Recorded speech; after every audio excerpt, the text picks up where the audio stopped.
বোকা কুমিরের গল্প। একসময় নদীর তীরে একটি বানর থাকত। নদীর ঠিক মাঝখানে অনেক ফলের গাছ সমেত একটি ছোট্ট দ্বীপ ছিল। গাছে মিষ্টি ও সরস ফল ধরেছিল। তীর থেকে কিছুটা দূরে নদীতে একটি বিশাল পাথর ছিল। এর একটি অংশ ছিল জলের উপরে। একদিন সুস্বাদু ফলের দ্বারা আকৃষ্ট হয়ে বানরটি লাফিয়ে পাথরের কাছে পৌঁছালো এবং সেখান থেকে লাফিয়ে দ্বীপে গেল। দ্বীপে পৌঁছে বানরটি বলল, মোটেও কাজটা খুব কঠিন ছিল না।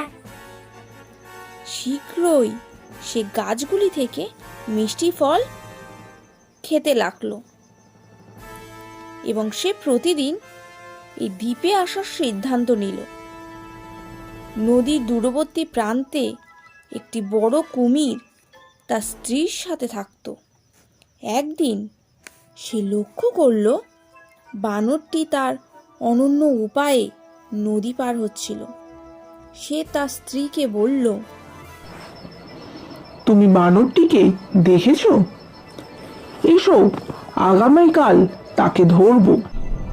পরের দিন কুমিরটি বুঝল যে বানরটিকে ধরা সহজ নয়। বানরটি পাথরের উপর নামলো এবং মুহূর্তের মধ্যে দ্বীপে লাফিয়ে গেল। পাথরের আড়ালে লুকিয়ে কুমির কেবলমাত্র তাকে দেখতে লাগলো। সে তাকে না ধরেই বাড়িতে ফিরে এলো। এইভাবে দিন কেটে গেল। কুমিরটি বানরটিকে ধরার অনেক চেষ্টা করল, কিন্তু বানরটি সর্বদা তার খপ্পর থেকে পালিয়ে যেত। একদিন তার স্ত্রী বলল, আমি সত্যিই তার মিষ্টি মাংসের স্বাদ নিতে চাই,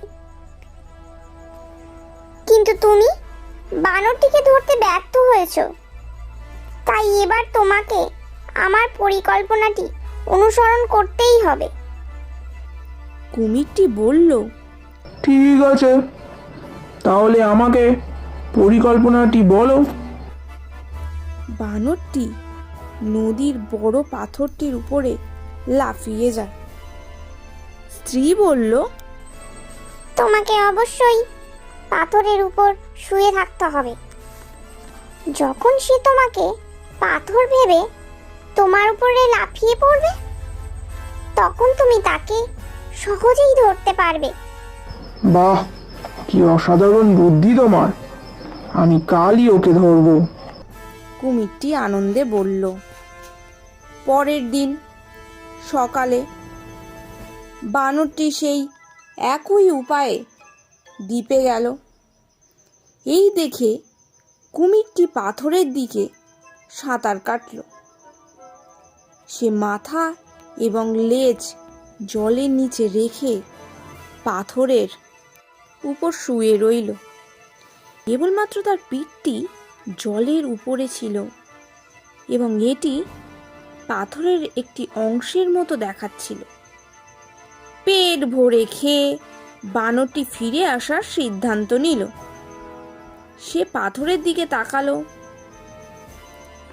অদ্ভুত, পাথরটি এত বড় হয়ে গেছে। সে ভাবল, আমি এখানে আসার সময় পাথরটা তো এত বড় ছিল না। সম্ভবত কুমিরটি আবারও একটি কৌশল অবলম্বন করেছে। মনে হচ্ছে সে সেখানে শুয়ে আছে, পাথরের ভান করে। বানর মাথায় একটি বুদ্ধি এলো। সে চেঁচিয়ে বলল, হ্যালো রক, আমার প্রিয় বন্ধু, তোমাকে আজকে অনেক বড় দেখাচ্ছে। আর তুমি আমাকে স্বাগত জানালে না, যেমনটা তুমি সর্বদা করো। তুমি কি আমার উপর রেগে আছো? তার কথা শুনে কুমিরটি ভাবল, সম্ভবত এই পাথরটি বানরের সাথে সত্যিই কথা বলে। আমারও তার সাথে পাথরের মতো ভান করে কথা বলা উচিত, অন্যথা সে কিছু সন্দেহ করতে পারে। তাই সে বলল, না না, আমার বন্ধু, তোমাকে সর্বদা স্বাগত জানাই। তুমি যদি রেগে না থাকো তবে কেন তোমাকে এমন আলাদা দেখাচ্ছে? বানর বলল। এই দেখে কুমির অধৈর্য হয়ে উঠল। সে জলের উপর মাথা তুলে বলল, আমি কোনো পাথর নই, তুমি বোকা। আমি কুমির, আমি তোমাকে খুব শীঘ্রই খাবো। বানর বুঝতে পারল যে সে অন্য দিনের মতো ঘরে ফিরতে পারবে না। তাই সে আরেকটি পরিকল্পনা করল।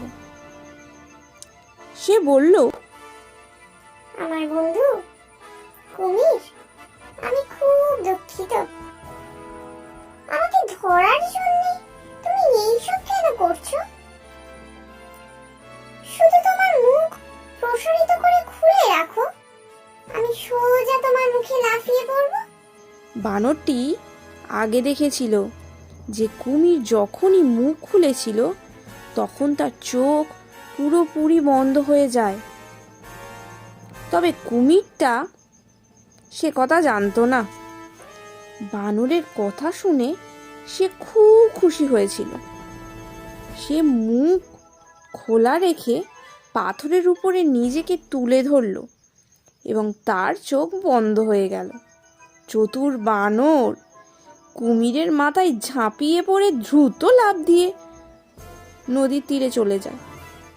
নদীর তীরে গাছের উপরে নিজের বাড়ি, নিরাপদ জায়গায় এসে বানর শান্তি পেল। নিরাপদ জায়গায় এসে বানর কুমিরটিকে হেসে বলল,